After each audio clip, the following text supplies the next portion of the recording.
오늘 이 말씀을 가지고 최고의 유산, 이런 제목으로 함께 은혜를 나누겠습니다. 우리는 하나님 앞에서 신앙생활을 하고 있습니다. 오늘 우리가 이렇게 함께 모여서 예배를 할 수 있다는 것, 얼마나 놀라운 은혜인지 모릅니다. 지금 이 시간에도 하나님을 알지 못하고 세상에서 자기 마음대로 살아가는 사람들이 얼마나 많습니까? 그런데 우리는 예수 그리스도의 보혈로 구원받아 하나님의 자녀가 되었고 하나님을 예배하는 특권이 주어졌습니다. 우리는 주님의 보혈로 하나님의 자녀가 되었습니다. 자녀의 특권은 아버지의 모든 것을 상속받는 것입니다. 그 자격이 주어져 있습니다. 우리가 하나님의 자녀가 되었으므로 우리에게는 하나님의 모든 영광과 풍성을 상속받을 수 있는 자격이 주어져 있습니다. 오늘 이 시간 십자가의 보혈로 하나님의 자녀가 됐음을 감사하며 기쁨으로 예배하는 저와 여러분 되시기를 바랍니다. 하나님은 홍수가 끝난 뒤에 노아에게 방주에서 나와 땅에서 생육하고 땅에서 번성하라 라는 복을 주셨습니다. 우리 모든 인간은 땅에서 생육하고 땅에서 번성하는 복을 받았습니다. 그러면 생육하고 번성하는 가장 첫 번째 복은 무엇이겠습니까? 바로 자녀의 복입니다. 자녀가 잘 되면 부모에게 큰 기쁨이 되고 자랑이 됩니다. 부모보다 자녀가 더 낫다라는 말을 듣고 기분 나빠하는 부모는 아무도 없습니다. 자녀가 부모보다 더 잘 되기를 바라는 것이 바로 부모의 마음입니다. 우리나라의 교육열이 높은 이유는 부모는 못 배웠지만 자녀는 가르쳐야겠다, 이런 생각 때문입니다. 잘 아시는 대로 우리나라는 지하 자원이 별로 없습니다. 석유가 나오는 것도 아니고 금광이나 철광석 같은 자원이 많은 것도 아닙니다. 그런데 이 정도로 살게 된 것은 높은 교육열 때문입니다. 부모는 못 배웠고 못 먹었어도 자녀는 가르쳤고 자녀는 먹였습니다. 이 땅의 모든 부모의 소원은 자녀가 잘 되는 것입니다. 그래서 자녀들이 좋은 학교에 진학을 하고 좋은 직장을 잡거나 사업에서 성공하고 가정을 잘 이룬다면 부모에게는 큰 기쁨이 됩니다. 누구나 다 부모라면 바라는 것입니다.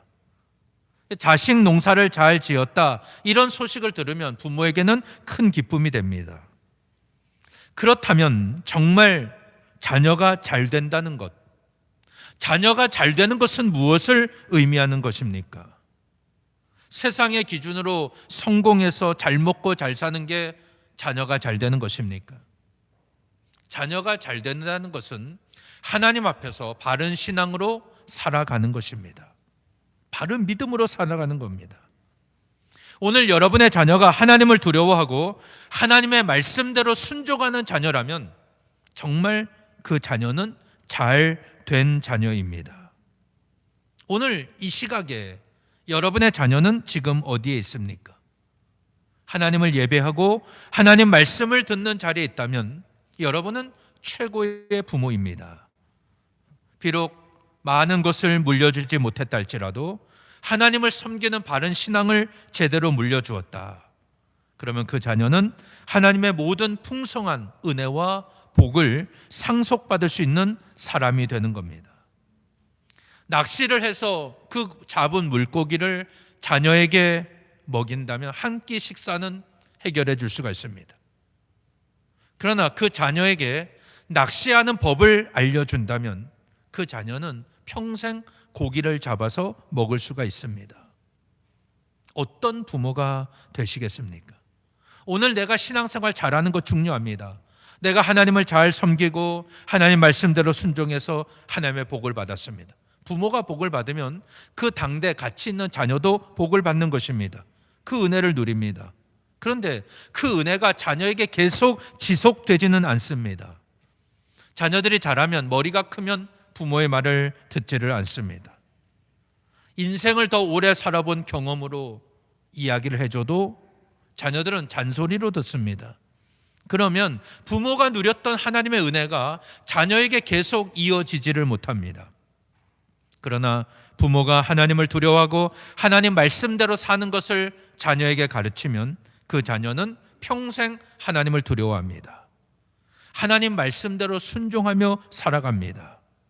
이런 자녀에게는 부모에게 누렸던, 부모에게 임했던 하나님의 은혜가 자녀에게도 동일하게 임하게 되는 것입니다. 그래서 우리는 자녀들에게 하나님을 두려워하는 것을 가르쳐야 됩니다. 그리고 하나님 말씀대로 순종하며 사는 것을 가르쳐야 됩니다. 어렸을 때부터 11조를 가르치면 커서도 11조를 드립니다. 어렸을 때부터 주일을 성수하고 예배하는 것을 가르치면 어른이 돼서도 주일을 성수하고 예배를 드립니다. 그래서 교회학교 예배가 중요합니다. 지금 교회학교에 모여서 예배하는 아이들을 자라나면 분명히 다를 것입니다. 어렸을 때부터 하나님을 배운 사람은 어른이 돼서도 하나님을 떠나지 않습니다. 그래서 부모의 삶은 자녀들이 장차 누릴 복과 직접적인 관련이 있습니다. 오늘 부모가 어떻게 사느냐에 따라서 그 자녀가 어떤 복을 누리느냐, 이것과 직접적인 관련이 있다는 것입니다. 부모가 주일을 성수하지 않는데 자녀가 주일을 성수하겠습니까? 부모가 11조 생활하지 않는데 자녀들이 11조를 드리겠습니까? 부모의 신앙은 너무나 중요합니다. 우리가 하나님을 두려워하고 하나님 말씀대로 순종하는 것을 보여주고 삶으로 가르치면 자녀들도 평생 그렇게 살아갑니다. 성경에 보면 아브라함의 삶이 이삭의 삶으로, 이삭의 축복이 야곱의 삶으로 그대로 이어져 갔습니다. 하나님께서 이삭에게 복을 주실 때 창세기 26장 24절에 보면 나는 내 아버지 아브라함의 하나님이니 두려워하지 말라. 내 종 아브라함을 위하여 내가 너와 함께 있어 내게 복을 주어 내 자손이 번성하게 하리라. 하나님 이렇게 복을 주셨습니다. 이삭에게 주신 복의 내용입니다. 하나님이 이삭에게 이런 복을 주신 이유가 뭡니까? 내 종 아브라함을 위하여 라고 말씀을 하셨습니다. 아브라함이 하나님 앞에 믿음으로 살았습니다. 하나님 말씀에 철저하게 순종하며 살았습니다. 그 믿음이 이삭에게 전수된 것입니다.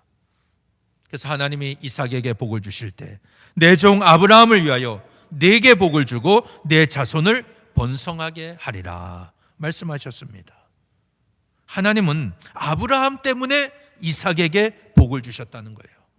내 종 아브라함을 위하여 너에게 복을 주겠다. 내 아버지 때문에 너에게 복을 주겠다. 이 말씀을 하시는 겁니다. 오늘 내 신앙이 그래서 중요하다는 말씀입니다. 내가 하나님 앞에 믿음으로 살고 하나님을 두려워하고 하나님 말씀대로 순종하면 하나님은 나에게 복을 주실 뿐 아니라 그 복을 자녀에게도 주신다는 말씀입니다. 내가 하나님을 사랑합니다. 하나님 말씀대로 살려고 몸부림칩니다. 그걸 자녀들에게 가르치면 그들도 그렇게 살아갑니다. 결론은 하나님은 내 믿음을 보시고 자녀들에게 복을 주신다는 말씀입니다. 이삭이 복을 받은 것은 아브라함 때문이었습니다. 저는 설교 시간에 제 개인적인 얘기는 거의 하지 않습니다. 한 가지 꼭 말씀드리고 싶은 게 있습니다. 오늘 제가 있는 것은 저희 부모님 때문입니다. 제가 학교 다닐 때는 그때만 해도 많이 어려웠습니다. 주로 80년대였는데 나라 경제는 많이 발전했지만 교회는 여전히 어려웠습니다. 목회자의 삶도 마찬가지였습니다. 가난했다는 표현이 더 정확한 표현인 것 같습니다. 왜냐하면 성도들이 가난했기 때문입니다. 지금은 급하면 카드라도 쓸 수 있지 않습니까? 그때는 돈이 없으면 아무것도 못했습니다. 부모님이 받으시는 사례비는 아주 적었습니다. 나중에 알았던 그때는 몰랐어요. 나중에 알았던 사실인데 부모님은 그 적은 사례비를 받고도 12조를 드렸어요. 12조. 11조도 쉬운 게 아니지 않습니까? 12조를 드리셨어요. 그렇게 목회를 하셨습니다. 하나님은 그 헌신을 보신 것 같아요. 그 충성을 보시고 자녀에게 복을 주셨습니다. 큰 아들은 원주에서 목회를 하고 작은 아들은 미국에서 미군 목회를 하고 있어요. 채플린, 미 육군 목사입니다. 그렇게 목회를 하고 있어요. 하나님이 그렇게 복을 주셨습니다. 그러니 오늘 이승구 목사는 하늘에서 그냥 뚝 떨어진 게 아닙니다. 부모님의 삶의 결과인 것입니다. 오늘 내 신앙이 얼마나 중요한가 이것을 보여주는 그런 예입니다. 성경에는 아브라함 때문에 이삭의 복을 받는 내용이 나오지만 반대도 나옵니다. 부모 때문에 자녀가 저주를 받는 내용도 나옵니다. 이게 성경에 있습니다. 호세아 4장 6절 말씀 제가 읽어봅니다. 내 백성이 지식이 없어 망하는도다. 내가 지식을 버렸으니 나도 너를 버려 내 제사장이 되지 못하게 할 것이요 네가 내 하나님의 율법을 잊었으니 나도 내 자녀들을 잊어버리리라. 이런 말씀이 있습니다. 이 호세아 4장은 이스라엘 백성들이 하나님을 제대로 섬기지 않자 이스라엘에 대한 심판을 선포하시는 말씀입니다. 하나님의 백성이 하나님을 알지 못하기 때문에 망한다고 말씀하셨습니다. 내가 내 하나님의 율법을 잊어버렸기 때문에 나도 네 자녀들을 잊어버리겠다.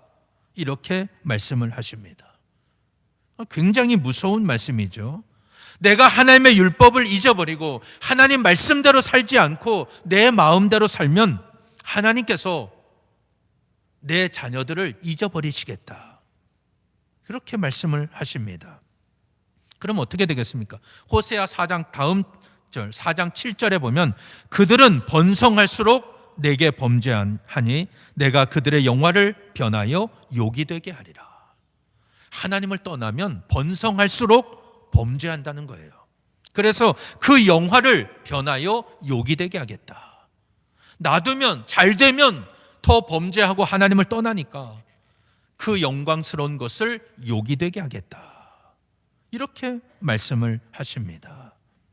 결국 똑같은 말씀입니다.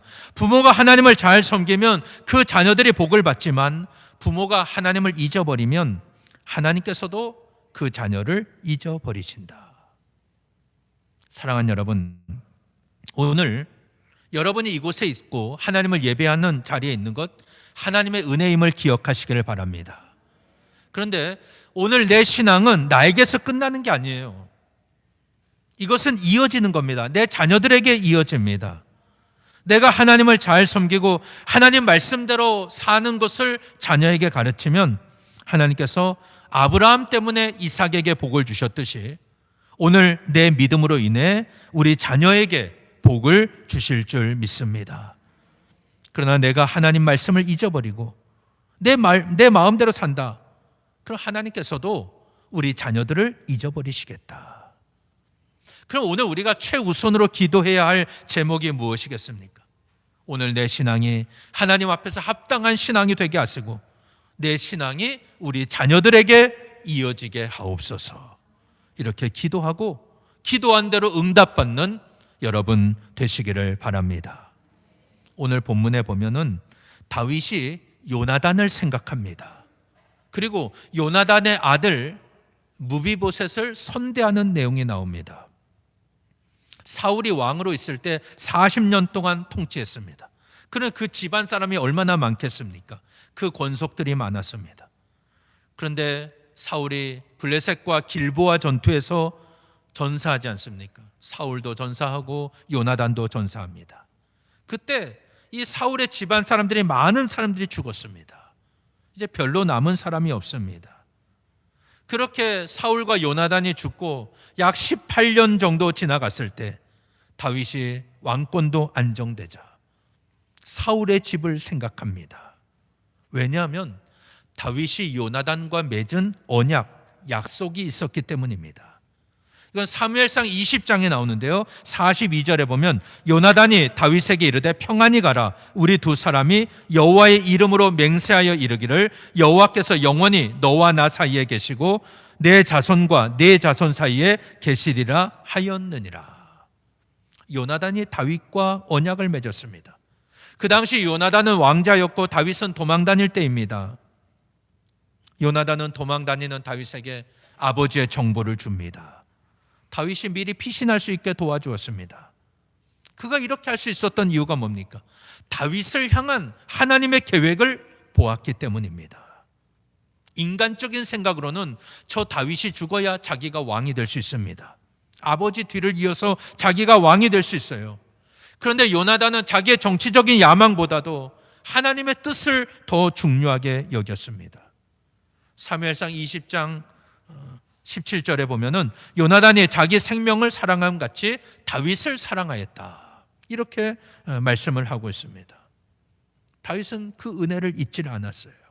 요나단이 자기를 사랑했던 걸 기억하고 있어요. 그래서 이제 왕권이 강화되자 혹시 다윗 사울의 집안에서 살아남은 자가 있지 않을까 이런 생각을 했습니다. 마침 사울 집안에 시바라는 종이 있다는 말을 듣고 그를 부릅니다. 그리고 묻습니다. 사울 집안에 살아남은 자가 있느냐? 내가 그에게 은혜를 베풀고 싶다. 그가 말합니다. 요나단의 아들 하나가 있는데 그는 두 다리를 접니다. 다윗이 그가 어디 있느냐 물으니까 로드발에 있는 암미엘의 아들 마길의 집에 있습니다. 이렇게 대답해 주었어요. 그는 사울의 손자였고 요나단의 아들인 무비보셋이었습니다. 다윗은 그를 데려오게 합니다. 두려워하지 말라. 내가 너의 아버지 요나단을 생각하여 너에게 은혜를 베풀려고 너를 불렀다. 내가 너의 할아버지 사울의 모든 소유 밭을 너에게 줄 것이고 항상 내 식탁에서 함께 식사하게 하겠다. 무비보셋이 말합니다. 이 종이 무엇이기에, 내가 무엇이기에 왕께서 이 죽은 개 같은 나를 돌아보십니까? 저는 아무것도 아닙니다. 그러나 그 은혜가 임합니다. 그때부터 무비보셋은 다윗의 식탁에서 왕자들과 함께 식사를 하는 사람이 되었습니다. 사실 사울의 집안과 다윗의 집안은 원수지간입니다. 더욱이 왕조가 바뀌었잖아요. 성씨가 바뀌었습니다. 그러면 그 이전 왕조는 다음 왕조에 완전히 원수가 되어버립니다. 게다가 이 사울은 다윗을 죽이려고 얼마나 쫓아다녔습니까? 와, 철천지 원수라고 할 수 있어요. 우리나라 옛날 조선시대에 비유를 한다면 이런 왕을 폐주라고 합니다. 폐주. 이미 끝난 왕이라고는 뜻입니다. 그러면 그 집안은 완전히 씨를 말려버립니다. 혹시라도 왕권을 다시 차지할 수 있는 반란이 있기 때문에 그 싹을 완전히 잘라버리는 거예요. 이게 세상의 법칙입니다.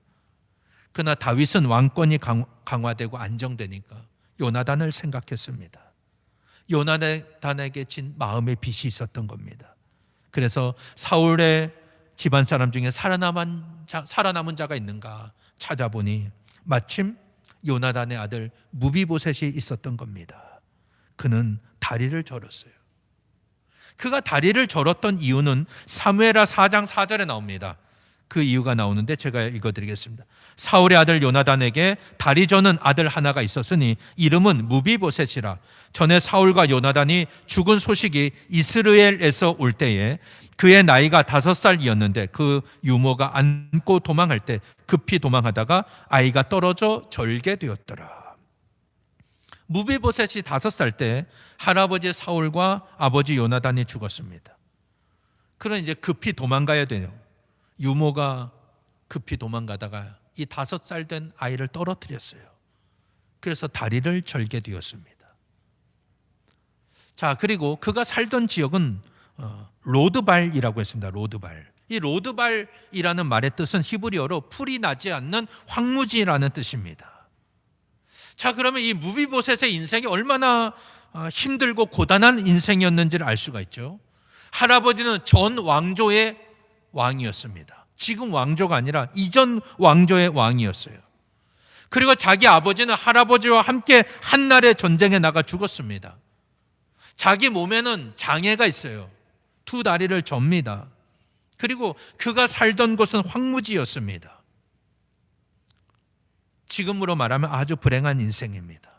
뭐 하나 내세울 게 없고 정말 힘든 인생입니다. 그런 인생이었지만 그가 복을 받아요. 은혜를 받는데 그 은혜 받는 이유가 뭡니까? 그 아버지 요나단 때문에 아들 무비보셋이 복을 받는 겁니다. 오늘 말씀 9장 7절 보세요. 제가 읽어드립니다.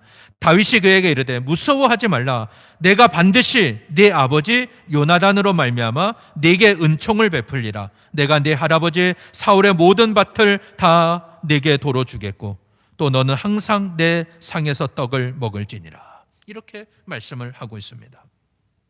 무비보셋의 삶은 아무 소망이 없는 삶이었습니다. 전 왕조의 후손이었기 때문에 숨어 지내야만 했습니다. 몸에는 장애가 있습니다. 살고 있는 곳은 황무지입니다. 그러나 그는 그 아버지 요나단 때문에 그 인생이 완전히 변화됐습니다. 다윗이 무비보셋에게 한 말이 무엇입니까? 내가 반드시 내 아버지 요나단으로 말미암아 네게 은총을 베풀리라. 그는 아버지 요나단 때문에 복을 받은 거예요. 그 아버지 요나단이 단순히 다윗에게 잘해주었기 때문이 아닙니다. 그는 하나님 중심의 신앙이었던 겁니다. 하나님의 뜻을 구하는 사람이었습니다. 자신의 유익을 구하지 않았어요. 하나님의 뜻을 먼저 구했습니다. 다윗을 향한 하나님의 계획을 믿었던 겁니다. 그리고 그 뜻에 순종했습니다. 그는 다윗이 왕이 될 걸 알았습니다. 그래서 다윗과 언약을 맺지 않습니까? 여호와께서 영원히 나와 너 사이에 계시고 내 자손과 내 자손 사이에 계시리라. 그는 실제로 다윗을 자기 생명처럼 사랑했습니다. 하나님은 이것을 다윗에게 기억하게 하신 거예요. 그리고 다윗을 통해서 무비보셋의 모든 것을 다 회복시켜 주셨습니다. 다윗은 무비보셋에게 내가 반드시 내 아버지 요나단으로 말미암아 내게 은총을 베풀리라. 그러면 아버지 잘 둬서 이 아들은 회복된 겁니다. 근데 이 말의 뜻을 잘 한번 살펴보세요. 다른 의미가 뭡니까? 너는 요나단 아버지가 아니었다면 복받을 자격도 없고 근거도 없다는 거예요. 아버지 때문에 그가 회복될 수가 있었던 겁니다. 무비보셋이 예뻐서 선대한 게 아닙니다. 그 아버지 요나단 때문에 그 아들 무비보셋이 복을 받았어요. 사실 그가 한 것은 별로 없습니다. 무슨 복받을 일을 한 것도 아닙니다. 그런데 그 아버지가 심어놓은 것이 있었기 때문에 아들이 열매를 거둔 겁니다. 하나님이 이삭에게 복을 주실 때도 내 종 아브라함을 위하여 내가 너와 함께 있어 내게 복을 주고 내 자손을 번성하게 하리라. 이렇게 말씀하셨습니다. 이삭도 마찬가지입니다. 이삭의 삶을 보면 그렇게 크게 잘한 것은 별로 없습니다. 물론 아버지에게 순종적이었죠.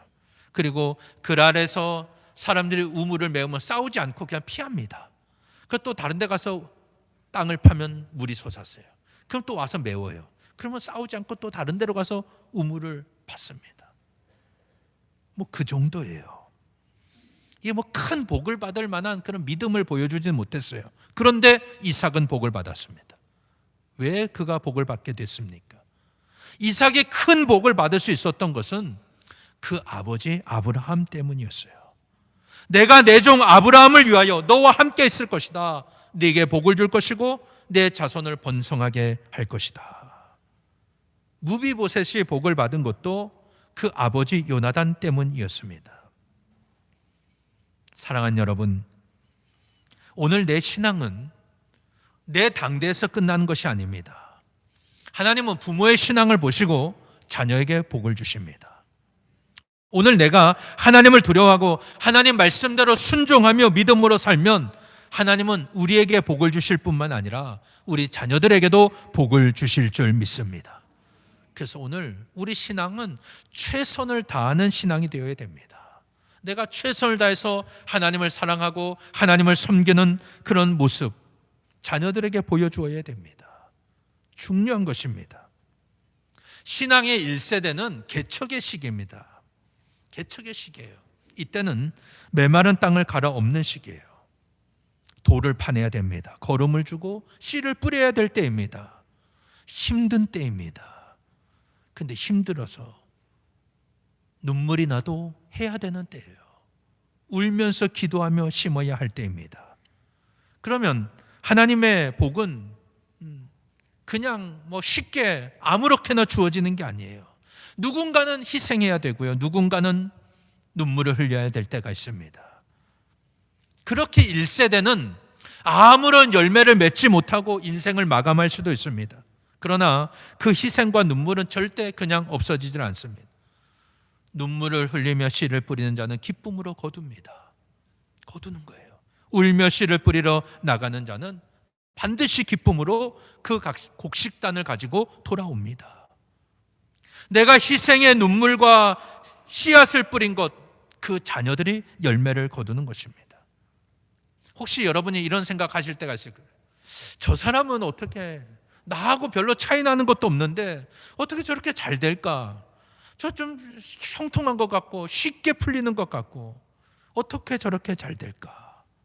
나는 이렇게 고생하는데 똑같은 상황인데 왜 저렇게 잘 될까? 그런 생각이 들 때가 있을 거예요. 그런데 잘 보면 그에게는 아브라함 같은 아버지가 있었던 거예요.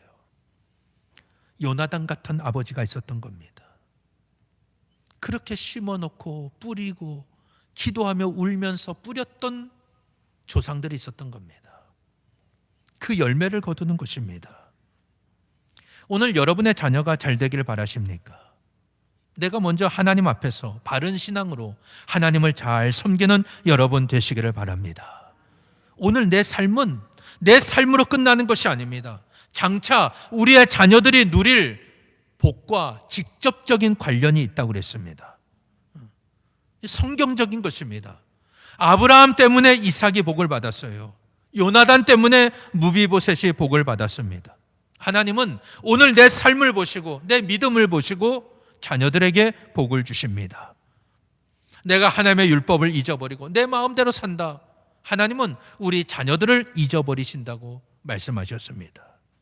그렇다면 오늘 씨를 뿌려야 할 때는 울면서라도 뿌려야 됩니다. 그래야 거둘 것이 있는 거예요. 오늘 여러분의 사명이 메마른 땅을 갈아엎는 것이고 돌을 파내는 것이고 거름을 주고 씨를 뿌리는 것이라면 하나님 앞에서 그 사명을 끝까지 감당하는 여러분 되시기를 바랍니다.